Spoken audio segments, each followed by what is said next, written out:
Sarah's hands trembled violently as she read the letter that had just arrived at the diner. Her mother had only 3 months to live unless she could somehow find $250,000 for the experimental treatment insurance wouldn't cover. Tears blurred her vision as rain pelted against the windows of Eddie's Diner, the small establishment where she'd worked double shifts for 5 years while pursuing her nursing degree. How could she possibly save her only family with tips from serving coffee and pie? "Table 7 needs more coffee, Sarah," called Marge, the senior waitress who'd taken Sarah under her wing when she started working here at 19. Sarah stuffed the hospital letter into her pocket, wiping her eyes quickly. She couldn't afford to lose this job by letting her emotions affect her work. Not now, when every dollar counted more than ever before. What would happen to her mother without her?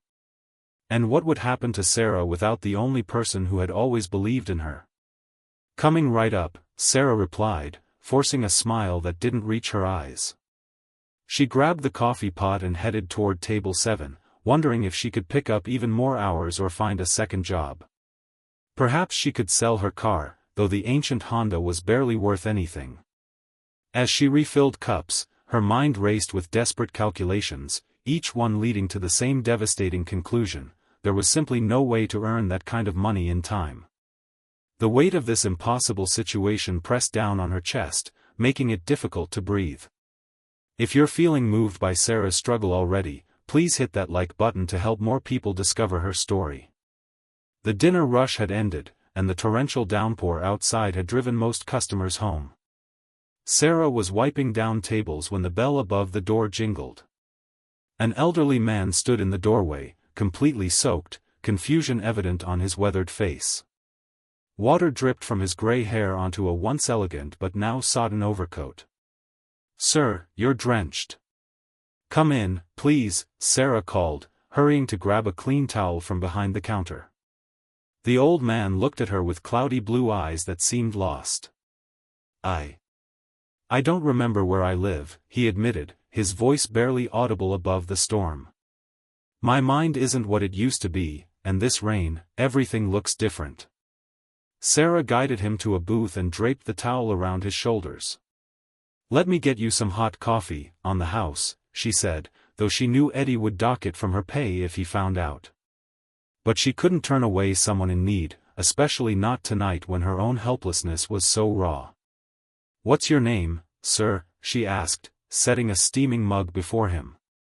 "Richard," he replied, his hands shaking as he reached for the cup. "Richard Harmon.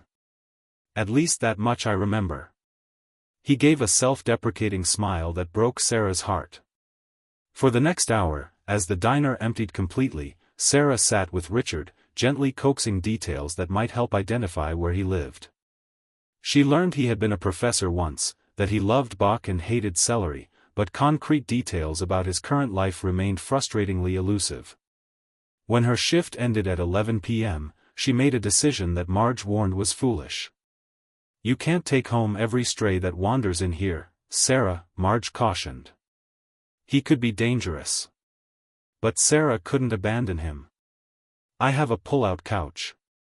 He can stay there tonight, and tomorrow we'll figure out who to call." The truth was, helping Richard gave her purpose on a night when her own problems seemed insurmountable. Sarah's tiny apartment was barely big enough for one person, but she made Richard comfortable on the sofa bed, gave him some of her father's old clothes that she'd never been able to part with, and promised things would look clearer in the morning. As she lay in her own bed, staring at the ceiling, she wondered if her kindness tonight was simply a way to feel less powerless about her mother's situation. Whatever the reason, she'd done what felt right, even if it solved nothing in her own life. What Sarah couldn't know was that this simple act of compassion was about to change everything. The next morning, Sarah helped Richard call several senior living facilities until they found Oak Ridge Retirement Community, where a frantic staff member confirmed he was a resident who had wandered off during an outing. Sarah used her last few dollars to pay for their taxi to Oak Ridge, where Richard was welcomed back with relief and concern. "Thank you, my dear," Richard said, squeezing her hand as they parted. Not many would have shown such kindness to an old fool in the rain. "Anyone would have done the same," Sarah insisted, though they both knew that wasn't true. She arrived at Eddie's diner 30 minutes late for her shift, earning a stern look from Eddie himself, but no reprimand, unusual for her typically unforgiving boss. The morning rush kept her too busy to dwell on either Richard or the crushing weight of her mother's medical bills, until the bell above the door chimed just after 10 a.m. The man who entered seemed to bring the sunshine in with him. Tall with broad shoulders tapering to a narrow waist, his tailored suit probably cost more than Sarah made in 3 months. His strong jawline sported carefully maintained stubble, and his eyes, a startling shade of green, scanned the diner with purpose before landing on Sarah. "Are you enjoying this unexpected turn of events? Make sure to hit that subscribe button so you don't miss what happens next." Something about those eyes triggered a memory she couldn't quite place. The stranger approached her directly, ignoring the "please wait to be seated" sign. "Sarah Williams?" he asked, his voice a rich baritone that caused several nearby diners to look up with interest. She nodded, suddenly conscious of her wrinkled uniform and the coffee stain on her apron. "That's me. Table for one?" "Actually, I was hoping to speak with you privately. My name is Alexander Harmon." The name hit her like a physical blow. "Harmon? Are you related to Richard?" A complicated expression crossed Alexander's face, concern, irritation, and something else she couldn't identify. "He's my grandfather. I understand you helped him last night." Sarah felt a flush of defensiveness. "He was lost in the rain. You took him into your home," Alexander interrupted. "A complete stranger. Do you have any idea how dangerous that could have been? For both of you?" The accusation stung, especially coming from someone who hadn't been there to help his own grandfather. He needed help. What was I supposed to do, leave him wandering in a storm? Alexander's expression softened slightly. "No, of course not. I apologize.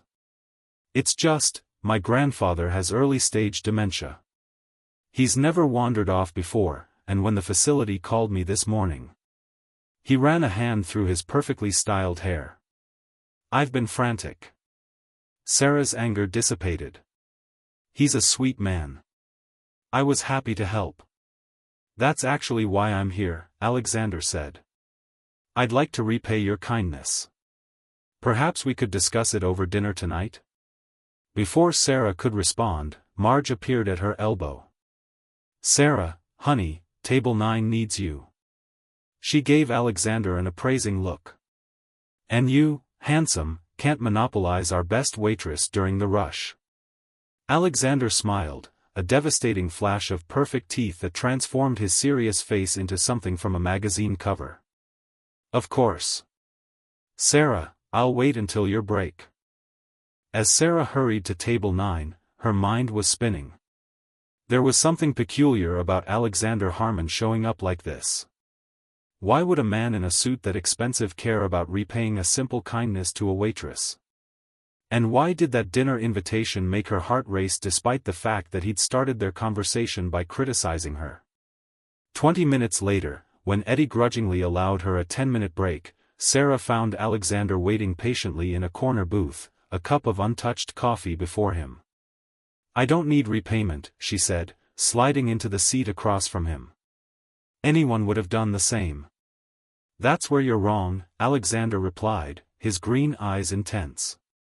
"Most people wouldn't inconvenience themselves for a confused old man. They'd call the police and wash their hands of the situation." Sarah shrugged, uncomfortable with his praise. "Well, it's done now. My grandfather told me something interesting," Alexander continued, studying her face. "He said you received some bad news last night, but still put your problems aside to help him. What kind of bad news makes a woman cry but doesn't stop her from showing kindness to others?" Sarah froze. How much had she revealed to Richard in her distress? "That's personal." Alexander nodded, respecting her boundary. "Fair enough. But I'm a firm believer that kindness should be rewarded, especially in a world that rarely recognizes it. Have dinner with me tonight." No strings attached. I have another shift this evening, Sarah explained, relief mixing with an unexpected twinge of regret. Tomorrow, then. Sarah hesitated. This man was a complete stranger, despite their connection through Richard. And yet. Why is this so important to you? Alexander's expression changed, a vulnerability flickering across his features before his confident mask returned. My grandfather is all the family I have left. What you did for him, it matters to me. Something in his voice resonated with Sarah's own sense of family loyalty. Before she could overthink it, she nodded. Okay. Tomorrow. But nothing fancy, I'm a jeans and t-shirt person. Alexander's smile returned, genuine this time. I'll pick you up at 7. As Sarah returned to work, she couldn't shake the feeling that she'd just agreed to something that would change the course of her life. What she didn't know was how right that instinct would prove to be. The cliffhanger of their dinner date hung over Sarah for the rest of the day and into the next. What did Alexander Harmon really want? And why couldn't she stop thinking about those intense green eyes? That evening, as Sarah closed the diner, Eddie called her into his office, a converted storage room with barely enough space for a desk. Sarah, there's something we need to discuss, he said, his usually gruff voice oddly gentle. I received a phone call today about you. Sarah's stomach dropped. Was Alexander Harmon lodging some kind of complaint? About me? From who? Some lawyer representing the Harmon Foundation. Said they're establishing a scholarship for promising nursing students with financial need. Full ride, including living expenses. Eddie's bushy eyebrows rose. They want to give it to you. Sarah blinked in confusion. What? That's impossible. I didn't apply for any scholarship. Apparently, you made quite an impression on some Richard Harmon. His foundation is launching this program, and you're their first recipient. Eddie handed her a business card. Call this number tomorrow. And Sarah? Congratulations. You deserve this. Sarah stared at the card in shock. A full scholarship? Living expenses? It seemed too good to be true, and in her experience, things that seemed too good to be true usually were. Wow, things are getting interesting. If you're enjoying Sarah's journey, make sure to hit that like button and comment what you think Alexander is really up to. The next day passed in a blur. Sarah called the number on the card and spoke with a polite but efficient lawyer who confirmed everything Eddie had told her. The Harmon Foundation Nursing Scholarship would cover her remaining education and provide a monthly stipend that would allow her to reduce her hours at the diner. When Sarah asked about the foundation's history, the lawyer's hesitation was brief but noticeable. The foundation is newly established, she admitted. But I assure you, the funding is secure. By the time Alexander arrived to pick her up that evening, Sarah had worked herself into a state of confused indignation. He stood in the doorway of her apartment building, casually elegant in dark jeans and a light blue button-down that made his eyes appear even more startlingly green. You look lovely, he said, taking in her simple sundress and loose hair. Did you create a fake scholarship for me? Sarah demanded, skipping any greeting. Alexander had the grace to look slightly abashed. It's not fake. The funding is real, the opportunity is real. But the foundation didn't exist until yesterday, did it? Does it matter? He countered. You need financial assistance to complete your nursing degree. I have the means to provide it. Why is that a problem? Sarah crossed her arms. Because charity makes me uncomfortable, especially from strangers. Then don't think of it as charity, Alexander said simply. Think of it as an investment in someone who showed exceptional character and compassion. The world needs more nurses like you will be. His words disarmed her slightly, but suspicion lingered. Why would you do this for someone you don't even know?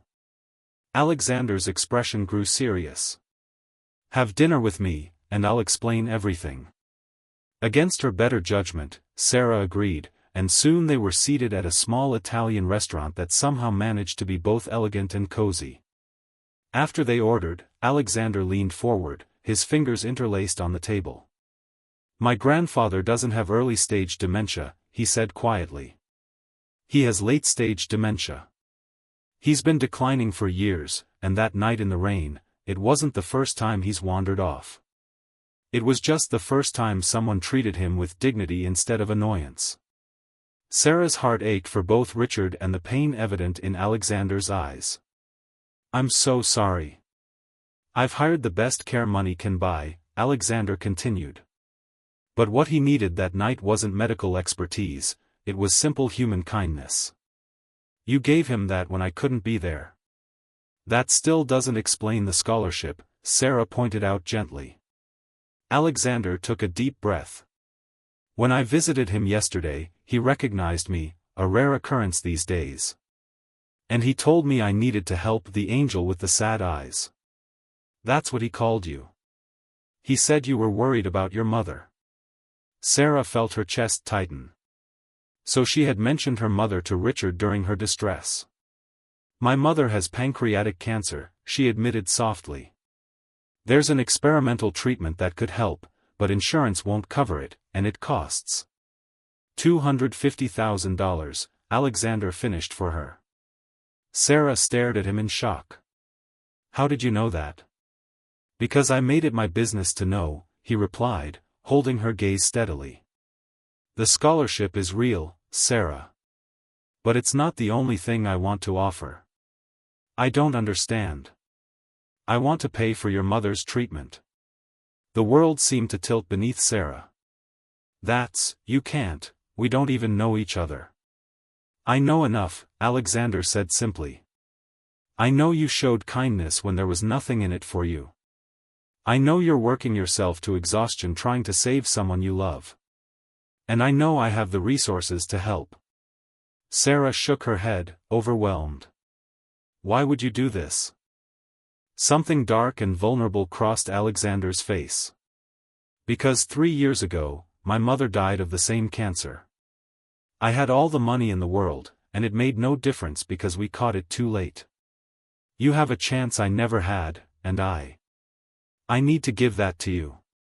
The raw pain in his voice struck Sarah deeply. This wasn't charity, it was something far more complicated. "I can't accept $250,000 from you," she whispered. "You can if you understand that it helps me as much as it helps you," Alexander replied, his voice rough with emotion. "Please, Sarah. Let me do this one good thing." Before Sarah could respond, her phone rang. The hospital's number flashed on the screen, sending a bolt of fear through her. With trembling fingers, she answered, listening in growing horror as the doctor explained that her mother had taken a sudden turn for the worse. They needed her to come immediately. "I have to go," she told Alexander, already gathering her purse. "It's my mom, she's—" "I'll drive you," he said firmly, leaving cash on the table and guiding her outside to where his sleek car waited. "We'll continue this conversation later." The drive to the hospital passed in tense silence, Sarah's mind racing with fear for her mother and confusion about Alexander's extraordinary offer. As they pulled up to the emergency entrance, he squeezed her hand gently. "Whatever happens in there, you're not alone anymore," he promised. Sarah didn't have time to analyze the strange comfort those words brought her as she rushed inside to find her mother. This is getting intense. If you're invested in Sarah and Alexander's story, hit that like button and subscribe to see how their journey unfolds. Hours later, Sarah sat beside her mother's hospital bed, watching the steady rise and fall of her chest. The crisis had passed, for now. The doctors had stabilized her condition, but their prognosis remained grim without the advanced treatment. To Sarah's surprise, Alexander had waited in the hospital lobby the entire time. When she emerged from her mother's room at 2 a.m., exhausted and emotionally drained, he was there with coffee and quiet support. "You didn't have to stay," she said, accepting the cup gratefully. "Yes, I did," he replied simply. "How is she?" "Stable. But they're saying Sarah's voice broke. They're saying she might only have weeks without the new treatment. Alexander nodded, his expression solemn. My offer stands. Sarah looked at him, really looked at him, for the first time. Beyond the expensive clothes and confident demeanor was a man haunted by his own loss, seeking redemption through her situation. It was presumptuous, maybe even arrogant, but it was also sincere. If I say yes, she said slowly, I need to understand what you're expecting in return. Alexander's eyes widened slightly. Nothing. This isn't a transaction, Sarah. Everything in life is a transaction, she countered, years of hard lessons making her cautious. Nobody gives away a fortune without wanting something. A flash of anger crossed his face. You think I'm trying to buy you? That this is some elaborate scheme to, what? Get you into bed? Control you somehow? Put that way, her suspicions seemed both reasonable and slightly ridiculous. I don't know what to think. Men like you don't just appear out of nowhere to solve all my problems. Men like me, he echoed, a hint of bitterness in his voice. You mean rich men? Let me tell you something about being a man like me, Sarah. Money solves exactly one type of problem, the financial kind. It didn't save my mother. It can't cure my grandfather's mind. All it's done is isolate me in a world where everyone wants something from me. He ran a hand through his hair in frustration. For once, I want my wealth to actually solve a problem it can solve. That's all. His unexpected vulnerability silenced her objections. The anguish in his eyes couldn't be faked, and in that moment, Sarah realized she was facing a choice that would define the rest of her life: trust this enigmatic stranger or watch her mother die knowing she could have prevented it. Okay, she whispered finally. For my mother. But I need to find some way to repay you eventually. Relief washed over Alexander's face. We'll figure that out later. For now, let's focus on getting your mother the treatment she needs. True to his word, Alexander made things happen with astonishing efficiency. Within 3 days, Sarah's mother was transferred to a prestigious clinic specializing in experimental cancer treatments. The doctors spoke of cautious optimism, where before there had been only gentle preparation for the inevitable. Throughout it all, Alexander remained a constant presence, never intrusive, but always available when needed. He arranged for Sarah's shifts at the diner to be covered, ensured her scholarship paperwork was processed quickly, and somehow managed his own business affairs in between hospital visits. One evening, as they shared a quiet dinner in the hospital cafeteria while her mother slept upstairs, Sarah finally asked the question that had been nagging at her. What exactly do you do, Alexander? I know you're wealthy, but... A small smile played at his lips. I run Harman Innovations. We develop sustainable technology solutions. Boring stuff like more efficient solar panels and water purification systems. Sarah nearly choked on her coffee. Harman Innovations? The company that's revolutionizing clean energy access in developing countries? That's not boring, that's incredible. Alexander looked genuinely surprised by her reaction. Most people's eyes glaze over when I explain it. Well, I'm not most people, Sarah replied, then felt her cheeks warm at his appreciative gaze. No, he agreed softly. You certainly are not. The moment stretched between them, charged with something neither was ready to name. Sarah broke the tension first, glancing at her watch. I should check on Mom. The evening nurse said she was restless earlier. Alexander nodded, gathering their trash. I'll walk you up. As they rode the elevator in comfortable silence, Sarah realized how quickly this man had become an essential part of her life. In just over a week, he had transformed from stranger to, what exactly? Friend? Benefactor? Something else entirely? The elevator doors opened, and they walked toward her mother's room. Through the window, Sarah could see a nurse adjusting equipment. Something about the woman's frantic movement sent a chill down Sarah's spine. She rushed into the room just as alarms began to sound. "What's happening?" Her blood pressure's crashing, the nurse explained, already paging for emergency assistance. "You need to wait outside." As the doctor explained the palliative care options now available, Sarah heard the words through a fog of despair. All of Alexander's generosity, all their hope, none of it would matter now. When the doctor left, Sarah turned to Alexander, expecting to see pity or disappointment. Instead, his expression was one of fierce determination. "This isn't over," he said firmly. "There are other treatments, other specialists." "You've already done too much," Sarah protested weakly. "I've barely started," Alexander countered. "Trust me, Sarah. Please."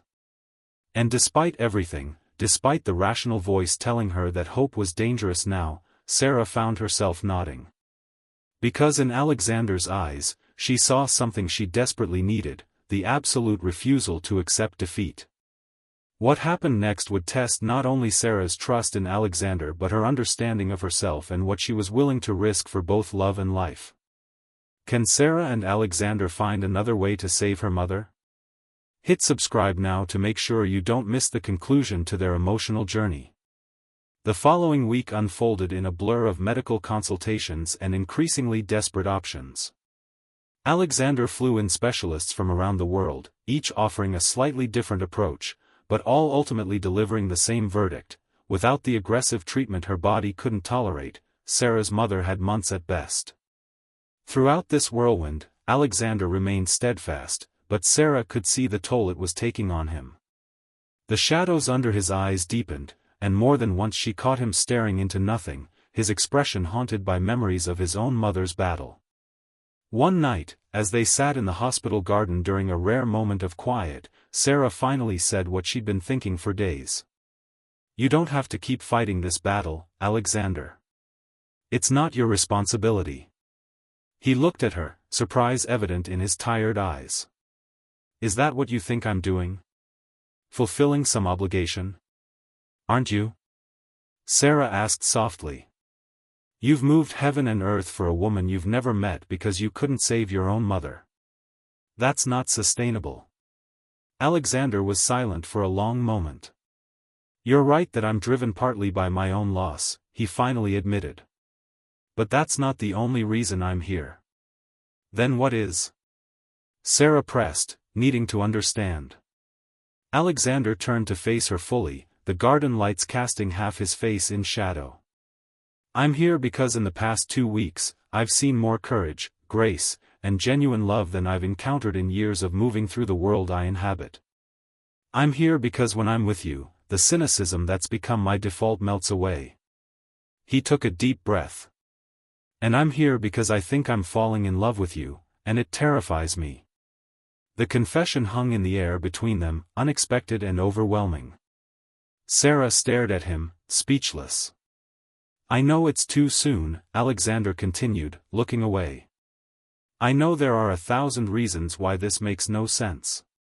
The timing is terrible, the circumstances are all wrong. But I've spent my life making safe, calculated decisions, and where has it gotten me? Alone, with all the money in the world and no one to share it with except a grandfather who barely remembers my name." Sarah reached for his hand, her heart pounding. "Alexander." Whatever she might have said was interrupted by her phone ringing. It was her mother's night nurse, asking her to return immediately. They rushed back to the room to find her mother awake and more lucid than she had been in days. "There you are, sweetheart," her mother said, her voice weak but clear. "And you must be Alexander. I've heard so much about you."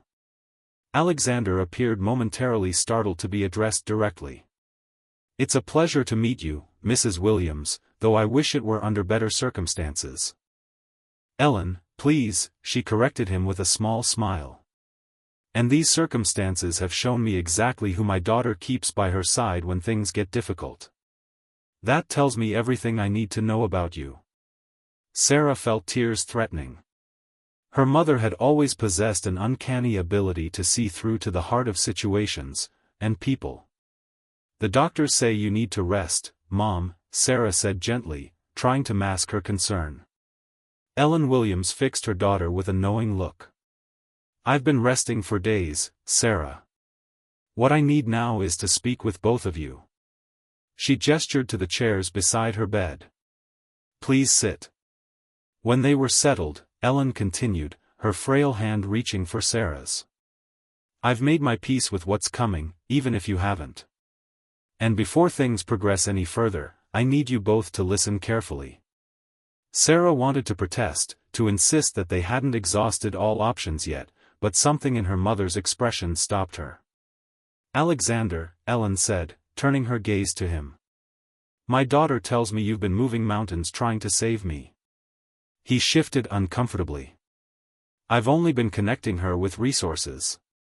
Resources most people couldn't access in a lifetime, Ellen finished for him. And I am profoundly grateful. But I want you to redirect that determination now. Mom, what are you saying? Sarah asked, a sense of dread building in her chest. Ellen squeezed her daughter's hand. I'm saying that I want whatever time I have left to be peaceful, not filled with desperate treatments and false hope. And I'm saying that you two have found each other in the strangest of circumstances, and I don't want my illness to be the foundation of whatever is growing between you. The clarity of her mother's perception made Sarah's cheeks flush. Mom, we're not. Sarah, Ellen interrupted gently, I've watched how you look at each other when you think no one is noticing. Life is too short and too precious to deny what's right in front of you. Alexander cleared his throat, clearly moved by Ellen's words. What would you have us do, Ellen? Take my daughter to dinner. A real dinner, not hospital cafeteria food. Make her laugh. Help her remember there's life beyond these walls. Ellen's eyes grew serious. Promise me you won't let this situation define your relationship. Build something real, based on who you are, not what you're going through. The wisdom in her mother's request brought fresh tears to Sarah's eyes. Of course she would see what neither Sarah nor Alexander had fully acknowledged, that the intensity of their connection was both genuine and potentially fragile, forged in crisis and untested in normal life. I promise, Alexander said solemnly. Good, Ellen replied with satisfaction. Now, if you'll excuse me, I believe I need that rest after all. As they left her mother sleeping peacefully, Sarah felt a strange mixture of grief and clarity. Outside the hospital, Alexander turned to her, his expression earnest. Your mother is remarkable, he said. And she's right. Will you have dinner with me tomorrow night? Not as your benefactor or your hospital companion, but as a man who would very much like to know you better under different circumstances. Sarah looked up at him, seeing beyond the wealth and privilege to the man beneath, a man who had revealed his vulnerabilities and stood by her through the darkest days of her life. Yes, she said simply. I'd like that very much. The restaurant Alexander chose was neither ostentatious nor particularly expensive, a small French bistro with soft lighting and an intimate atmosphere. For the first time since they'd met, they spoke of things unrelated to illness or treatment, favorite books, childhood memories, professional aspirations. Sarah learned that Alexander had wanted to be a marine biologist before family obligations pulled him into the business world. Alexander discovered Sarah's secret talent for sketching and her dream of eventually working in pediatric oncology. Because of your mother? He asked gently. Sarah nodded. I want something good to come from all this pain. As the evening progressed, Sarah felt something shift between them, a foundation forming not built on crisis or obligation but on genuine connection. When Alexander kissed her goodnight outside her apartment door, it felt like a beginning rather than an extension of their complicated history. Over the following weeks, they settled into a new rhythm. Sarah spent her days at the hospital with her mother, whose condition continued to decline despite the best palliative care. Alexander divided his time between running his company and supporting Sarah, often arriving with takeout dinner or fresh clothes when she forgot to go home. In the evenings, when Ellen was sleeping, they would slip away for a few hours, to a movie, a walk in the park, once even to a jazz club where they danced until Sarah's worries temporarily melted away. In these moments, Sarah began to see a future beyond her mother's illness, a future potentially shared with this complex, caring man who had crashed into her life like a force of nature. This story has taken an emotional turn. If you're moved by Sarah and Ellen's journey, please like and share this video with someone who appreciates stories about love found in unexpected places. One rainy afternoon, nearly a month after their first encounter, Sarah arrived at the hospital to find her mother talking animatedly with Alexander. They fell silent when she entered, exchanging glances that immediately raised her suspicions. "What are you two plotting?" she asked, setting down her bag. "Nothing nefarious," her mother assured her with a mischievous smile that briefly restored her to her pre-illness vitality. Alexander stood, kissing Sarah's cheek. "I should go. I have a conference call in 20 minutes. You'll think about what I said?" Ellen asked him as he gathered his coat. "I promise," he replied, with a meaningful look that only increased Sarah's curiosity. After he left, Sarah turned to her mother with raised eyebrows. "Care to share what that was about?" Ellen patted the bed beside her. "Come sit with me, sweetheart. I need to ask you something important." Sarah complied, concern furrowing her brow. "Is everything okay?" "That depends on your answer," Ellen replied cryptically. "Sarah, do you love him?" The directness of the question took Sarah by surprise. "Mom, we've only known each other a few weeks." "That wasn't my question," Ellen persisted gently. "Do you love him?" Sarah hesitated, then nodded slowly. "I think I do. It's happened so fast, and under such strange circumstances, but, yes. I love him." Ellen's face relaxed into a smile. "Good. Because that young man is desperately in love with you, though he's trying very hard to be respectful of our situation." "Did he tell you that?" Sarah asked, her heartbeat quickening. "He didn't need to. It's written all over his face whenever he looks at you." Ellen's expression grew serious. "Sarah, I don't have much time left. We both know that." "Mom, please don't." "Let me finish," Ellen interrupted firmly. "I need to know you'll be okay when I'm gone. Not just surviving, but living. Alexander sees the same extraordinary woman I've always seen, strong, compassionate, stubborn as a mule sometimes." She smiled at Sarah's watery laugh. "Promise me you won't let fear stop you from embracing whatever happiness comes your way." Sarah took her mother's frail hand, struck by the role reversal, Ellen providing comfort when it should have been the other way around. "I promise." That evening, Alexander texted Sarah asking to meet him at the hospital garden. When she arrived, she found the small space transformed. Strings of soft white lights hung from the trees, and in the center stood Alexander, looking uncharacteristically nervous. "What's all this?" she asked, gesturing to the lights. "I wanted to create something beautiful in this place that's seen so much of our pain," he replied, taking her hands in his. "Sarah, these past weeks have been the most challenging and yet somehow the most meaningful of my life." A strange sense of anticipation filled her. "Alexander. Please, let me finish," he said, echoing her mother's words from earlier. "I know this seems fast, maybe even crazy. But losing my mother taught me that time is precious, and your mother reminded me today that happiness shouldn't be postponed when it's standing right in front of you." To Sarah's astonishment, Alexander knelt on one knee, still holding her hands. "I'm not asking you to marry me, not yet. That would be too much, too soon, even for us." He smiled up at her. "But I am asking you to consider a future with me, when you're ready. To let me stand beside you through whatever comes next. To accept this as a promise that my heart is yours, for as long as you want it." He produced a small velvet box and opened it to reveal not an engagement ring but a delicate silver pendant in the shape of a raindrop. "To remind us both of the storm that brought us together," he explained. Tears filled Sarah's eyes as he stood and fastened the necklace around her throat. The pendant rested cool against her skin, a tangible symbol of their extraordinary beginning. "I love you," she whispered, saying the words to him for the first time. "And yes, I want that future with you, whatever it looks like." Their kiss beneath the twinkling lights felt like a covenant, a promise that whatever storms came next, they would weather them together.